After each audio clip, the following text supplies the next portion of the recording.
Hello everyone, this is Soumya Samuel and you're watching Season 3 of Culture Club powered by Culture Monkey. Culture Club is a community for sharing and learning about all things workplace culture and engagement, and Culture Monkey is a full suite employee engagement analytics platform helping HR professionals and people leaders build data-driven strategies to attract, retain, and engage employees better. This is the very first episode of Season 3, and we'll be talking about diversity, equity, and inclusion at the workplace. And leading us in this conversation is Emily Goodson, a very special guest we have today. She is an inspirational speaker, writer, and a positive workplace culture advocate. Emily runs her own consultancy, which is the Culture Smart, and she partners with organizations internationally through training, speaking, and advising engagements.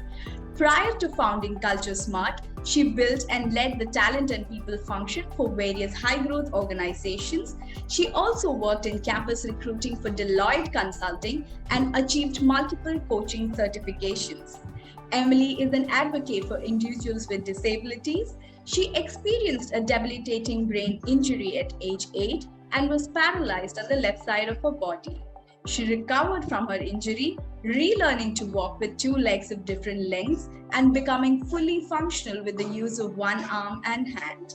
She regularly writes and speaks about her experience with disability and overcoming challenges.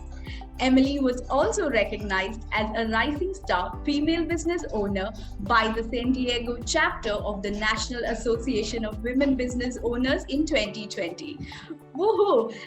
Emily, a very warm welcome to you. What an honor it is to have you on our show.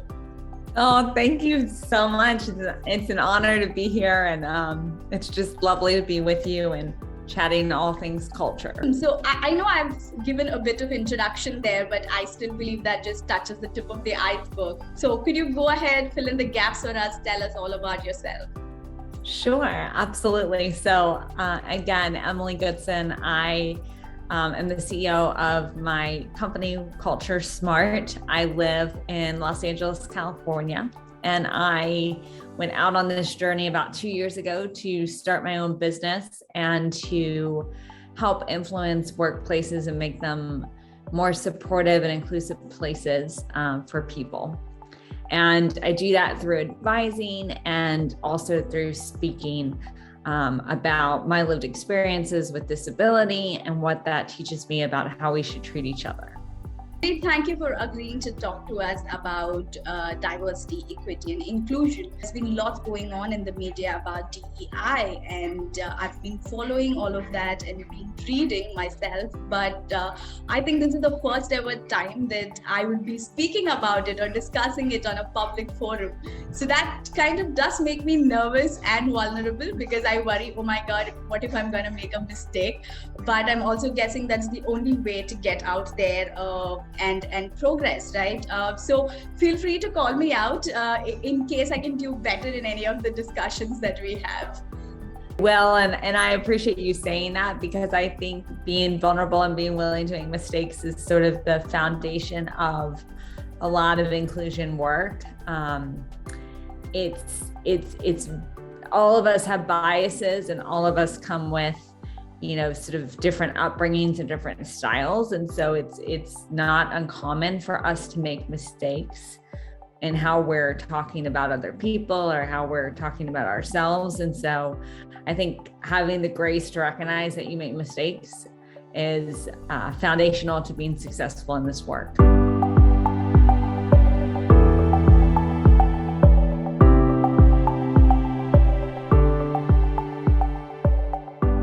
Great then. So jumping right into our first question. I understand that diversity has multiple dimensions, right? So on one hand, we have the more widely discussed representations of women, people of color, and various sexual orientations. On the other hand, every employee themselves also bring in some dimension of diversity into the workplace. So it could be their faith, their age, their educational background. DEI in itself is like a very broad and deep concept. So can we start right there? Could you break down diversity, equity, and inclusion for us? Happy to do that. So When you think about diversity, I think about a wide array of differences, and you highlighted them right there with differences in race, ethnicity, gender, ability, religion. It could even be difference in, political beliefs. It could be, I love that you hit education, could be served in the armed forces here in the United States, haven't been a veteran. Diversity is these many wonderful components that we all bring to the table and that are different. And then when I think about inclusion, inclusion is, to me, really this idea of belonging. So it's this idea of everyone feels like they belong in this environment. Everyone feels included, and that means they're seen, they're heard, they're supported. And then equity, is an interesting term, and it's one of the newer terms in this work. But equity and equality are not the same thing. So when you think about equality, it's treating everybody equally. It's, Emily gets an apple, and Joe gets an apple, and David gets an apple. Everyone gets an apple, right? That's equality. Equity is actually taking into account what people need to be supported, and the idea that not everyone starts out on the same foot.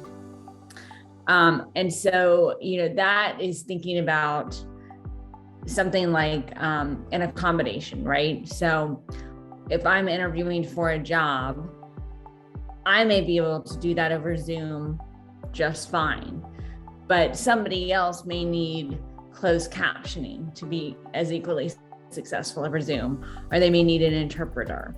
And so that's this concept of equity, is sort of treating everyone as they would want to be treated, treating them, taking into account where they're coming from.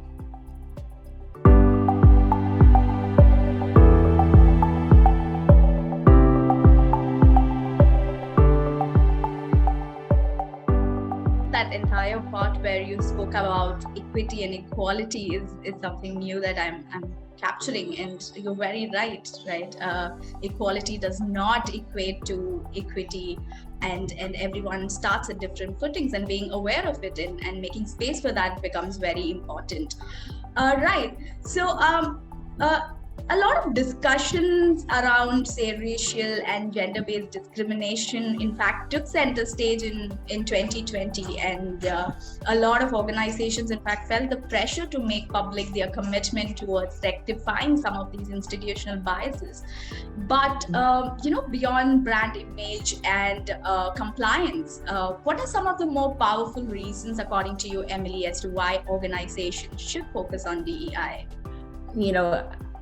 It's making your employees feel supported, but it's also just business performance, right?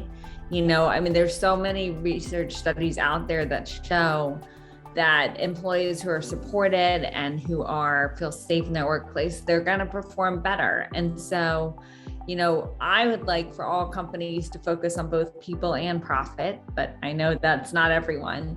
So even if you're just focused on profit, it behooves you to have a workforce that feels safe, feels like they can innovate, feels like they can do their best work.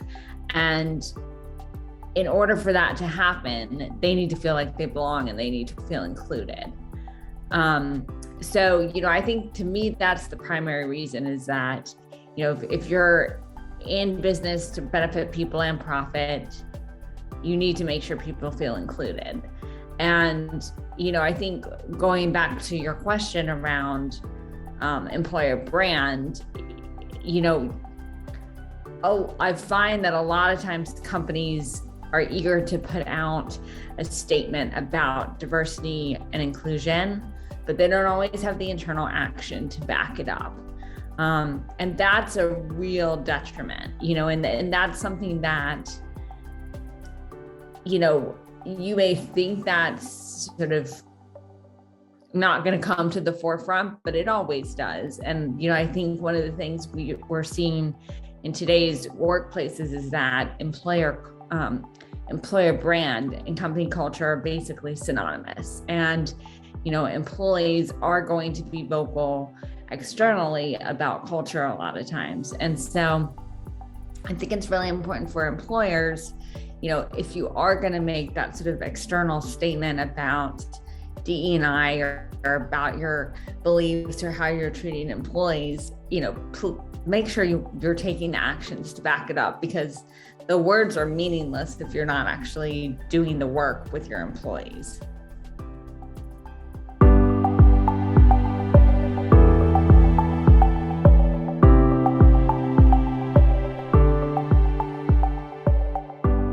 With access to social media and peer-based communication, right? So there was a time when I believe I could go on the internet or talk to say an HR about how the organization is, but today I have access to people working in that organization to really know. So that kind of blurs that earlier divide that we had, which is both a good and maybe a thing that we need to consider. So yes, so workplace culture, now it's all about working inside out, truly. What's inside will actually reflect how you are on the outside. I love that. Well said. Yeah. Catching on your earlier statement as well, you said that we all come with our inherent biases, right? And I also believe that there's no one who can absolutely be non-judgmental. Somewhere it comes down to being aware of our judgments. So when it comes to the recruitment and hiring process, maybe bias tends to creep into the practices of even the best of best recruiters. So how can people be aware of this, and how can organizations work around it? Bias is always going to creep in. It's not something that we can completely separate ourselves from. And, it creeps into the recruiting process in the sense of, sometimes we have a tendency to hire people who have similar backgrounds to us. Sometimes we have a tendency to believe that people who've gone to certain schools or have certain degrees are going to be better fits. And those are all assumptions that we've made based on sort of our past upbringing and a past experience, but it doesn't mean they're necessarily true. And it doesn't mean that somebody with a different background can't be just as successful. So I think one of the first things that I always encourage recruiting teams to do is to get very specific with what you're looking for, and so if we're hiring a sales professional, what are the 3 to 4 skills that we're looking for this person to have? And, getting very kind of objective with, we're looking for someone who is good at influencing, is good at communication, is sort of diligent about entering data into Salesforce. Getting very specific with that helps to eliminate some of the bias, because then when you get into a conversation about the candidates, you can focus on those qualities and those skills versus, oh, this person went to my school, or this person has a similar background to me. So I think, getting very clear with interview teams about what we're looking for and how we're going to make hiring decisions. And then also, I always include the same people in an interview process, because then it can sort of be a standard, just all of the same sort of people have interviewed all of the candidates, and it's going to be a consistent experience, consistent questions, consistent consideration. So I think those are 2 sort of important internal processes. I think there's another piece of this too about external sourcing, and any recruiter, any hiring manager is going to be biased post jobs where they likely would look for jobs, and there's nothing wrong with that. But I think opening up your funnel a little bit to include some non-traditional sources that you wouldn't necessarily always consider, that's going to help bring more candidates into the mix who, upon first glance, you may not have thought of.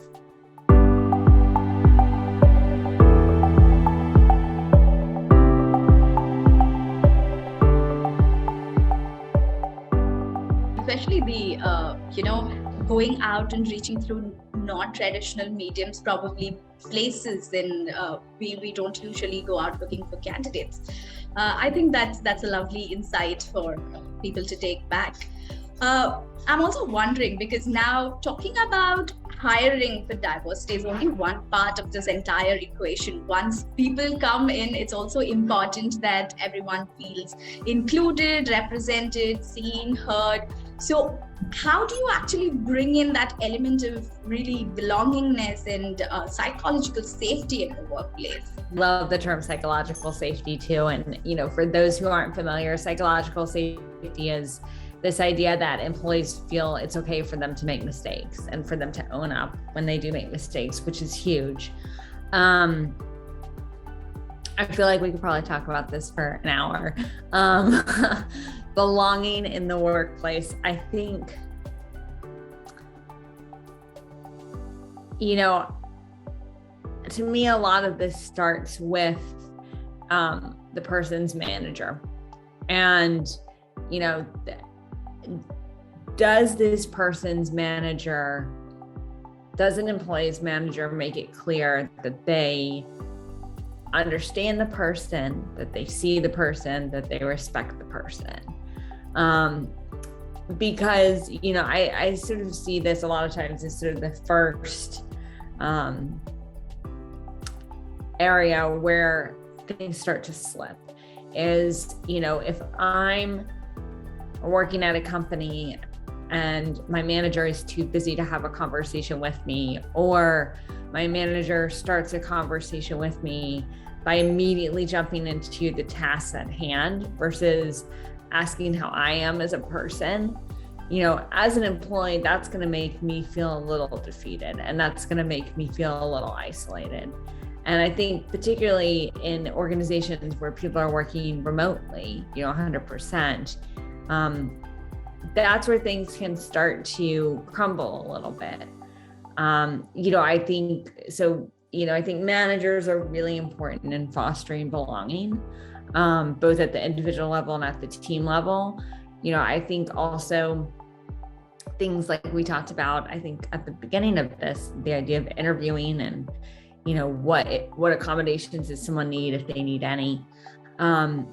That too is a signal to people, right? If I'm in a wheelchair and I'm going to an interview in a physical workplace and I get there and there's no elevator or there's no way for me to get in the building safely, that's a huge indicator and red flag for me that I might not belong here because somebody hasn't thought ahead. And that's not to say that, I know certain buildings have historical codes and different things here in the United States where they aren't renovated.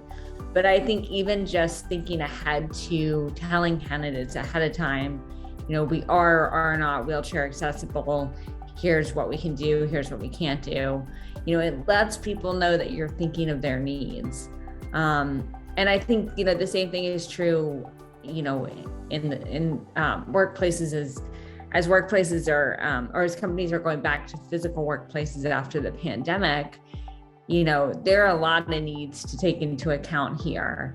And, expecting that everyone can come back in, right away or on the same schedule is probably not realistic. And you're probably not taking into account caregivers and parents and some other, forms of diversity. And so, I think when we think about belonging, it's really having a team of people who can sort of champion around who are our employees, what are their needs, how do we make sure they're supported, and how can we think ahead about supporting them as much as possible. And then it's proactively communicating that and sort of setting up systems to do that. I hear you majorly say is letting employees bring their whole selves to work, right? So how do you have a person-to-person conversation regardless of my and not just look at me as a resource, but also Sure. look at me for who I am as a person. And at that level, you are also saying that managers play the most crucial role, because from an organization perspective, they are the ones who are closest to their team. So from knowing what their team would require, I think managers are at the best position to be able to engage and help employees through this process, especially returning to work. There's a lot of anxiety around it. There's a lot of anxiety around it, and I think there'll probably continue to be anxiety, right, as the world continues to evolve, and as this pandemic continues to evolve and change. I think there will be continued anxiety, and I think working from home has its benefits. It also has its detriment of a lot of people are sort of on the clock 24/7 in a way that they weren't before in physical workplaces. It's so tempting to hop on a Zoom, and it's at all hours. It's so tempting to check your email. And so I think there's a lot of anxiety here. And I think managers, to your point, should have a good pulse on that, because they should be checking in regularly with their teams. And if they're not, they should start. And I think that's a big piece of this for me is, it always comes back to the manager. Like, is the manager checking in on the person? Are they aware of sort of what's going on with them? That the managers, I think, are sort of the first, a head of people or a CEO, the managers are sort of the first, sort of, they can give the first warning sign, I think is what I'm trying to say, is when the culture is going awry, your manager should be able to tell you, because they should be able to sense it.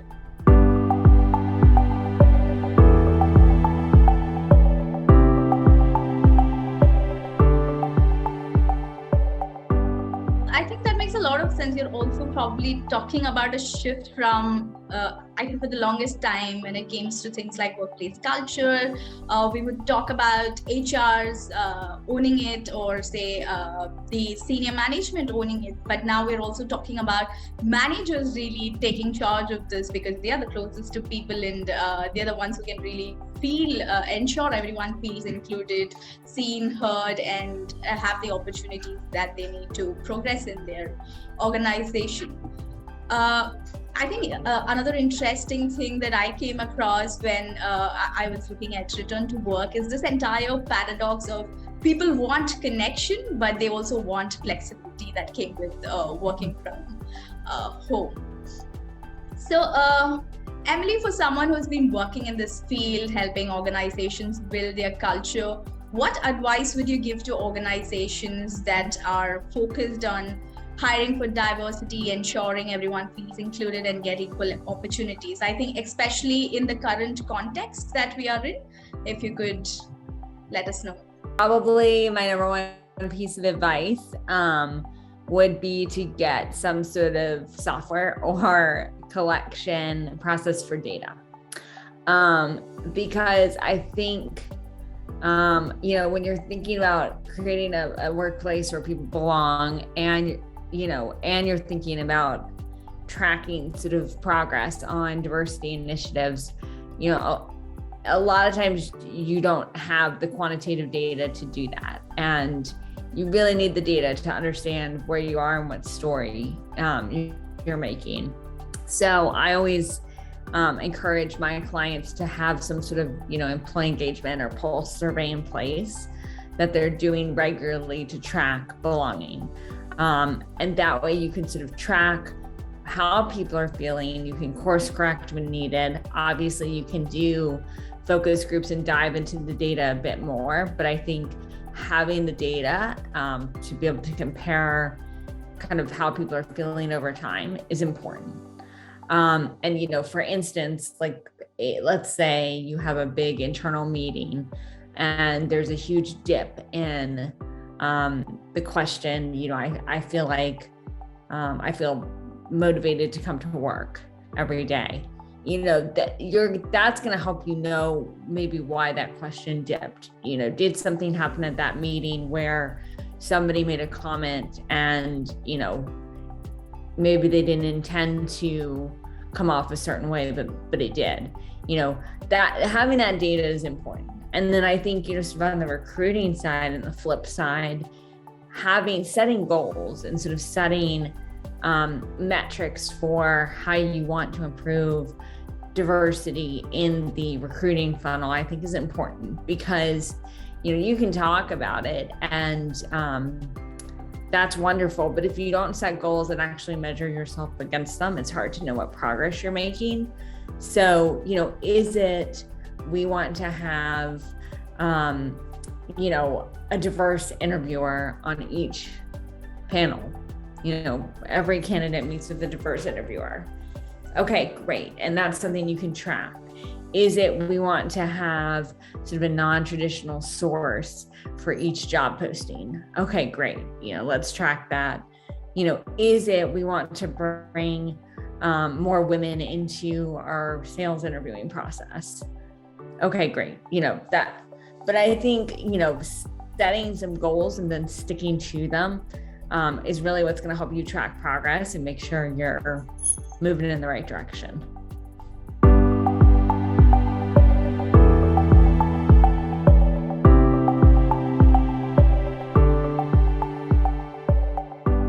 So I think you're talking about like having a continuous improvement mechanism in place, which is supported by data. And thankfully, we are in an age where for this, what was once considered like the software aspect of business, we have technology to actually quantify, measure these areas and be able to improve it. So I hear you say that have various ways, that whether it be through a software or any other medium, have ways to measure your initiatives around DEI, ensuring people feel that they belong. And also that gives you insights into what should be your course of action next, right? Amazing. Yep. I think my last question then to you would be, like I said earlier, DEI continues to be a broad, deep concept. So for organizations, I'm sure there are some common challenges that people face when it comes to trying to be more diverse, more inclusive, and more equitable. So what are some of those challenges that maybe you have heard and seen of in organizations, and how can they be overcome? One of them earlier when you said that, you know, historically we've thought of culture as the job of the HR team.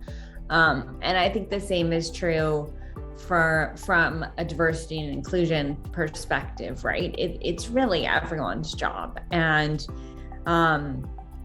yes, you know, absolutely have a head of people, have, you know, a chief diversity officer if you can, like those are all great initiatives. But the CEO, the C-suite, the managers, you know, all of these people have to be championing this cause, and they all have to be behind creating sort of an environment where people feel supported and can do their best work. So I think that's a challenge I continue to see is, you know, people say, no, that's not my job, that's HR's job. And certainly, you know, HR can help and implement some different initiatives around this, but everyone, you know, philosophically should be behind it. I think another challenge, you know, that we mentioned briefly earlier too, is this idea of action versus words. And, you know, words are wonderful and statements are wonderful, but you need to have action to back it up. And I think, you know, in particular too, you know, when I talk to companies, you know, in my opinion, before you're concerned in acting externally by saying something externally, you want to make sure that your people internally are taken care of and heard, you know. And so when something happens in the world that's traumatic and triggering to people, you know, an external statement about your values is wonderful, but you also want to make sure you're checking in on your employees and you're taking action internally to sort of match what you're saying externally.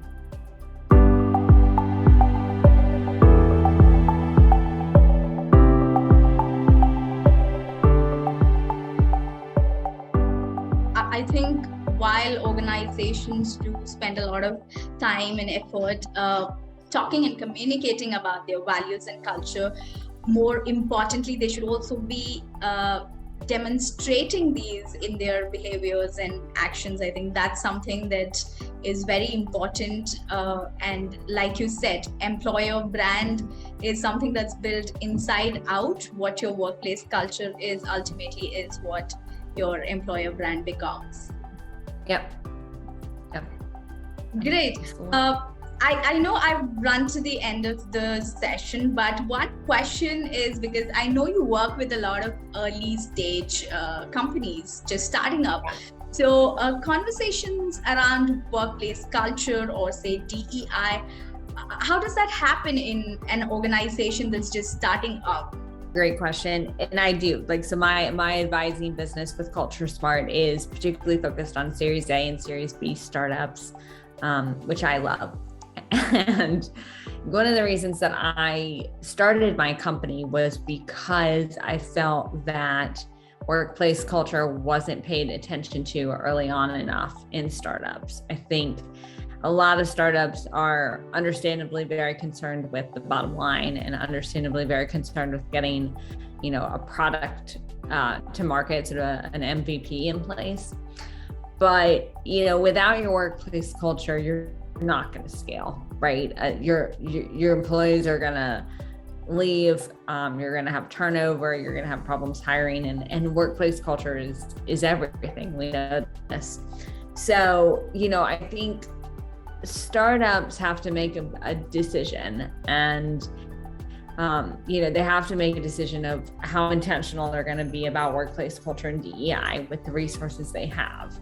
And sometimes that looks like hiring a full-time person. Sometimes it looks like hiring part-time consulting help like me or some of my peers. Sometimes it means having internal champions. But the thing with startups is I always tell my clients, start small. There are some very small things you can do to increase belonging and to start to place focus on inclusion that aren't going to take you a lot of effort. And I think sometimes we get scared thinking about the amount of effort involved when in reality, you can just take some small steps. So for instance, if you're a very lean startup and you can't afford software, but you want to get a pulse in your workplace culture, put together a Google survey, put together a survey, in Google Forms or Typeform or any of those, sort of platforms, and send it out, because that's going to allow you to track your metrics. Same thing with goals. If you can't afford, a software, put it in a spreadsheet. There are simple things that you could do. On the recruiting side, put together sort of a proactive email to candidates about, this is what our office looks like. And if you need a visual, auditory, or physical accommodation, here's who you email. Things like that don't cost a lot of money and don't take a lot of time, but can make a big difference. And so, I think with startups, that's where I tend to focus is how can we start small and then build over time?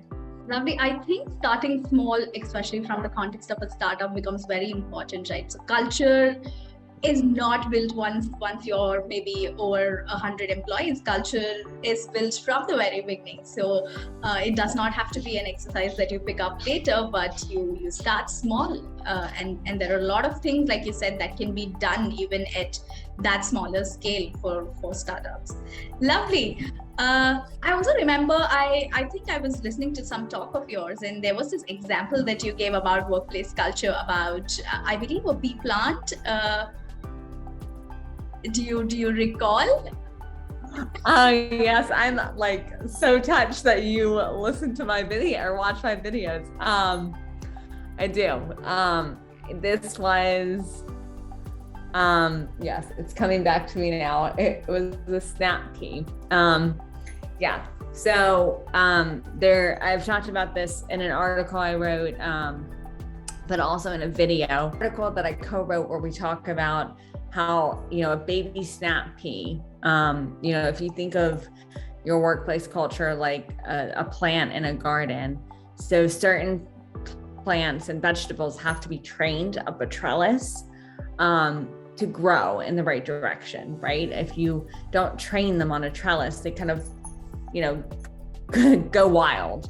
And the same is true with culture, right? You have to monitor it and grow it and be intentional about it. That's exactly what I remembered. In fact, because that example clearly says that your workplace culture is anyways going to be built. So do you choose to consciously build it and have what you want in place, or do you let something build on its own, right? So I think that example metaphor that you give beautifully describes that. Well, thank you for reading my articles. Oh, I love them. Emily, I think that's all that I had for you today. Thank you so much for joining us today, Emily. It means a lot to us.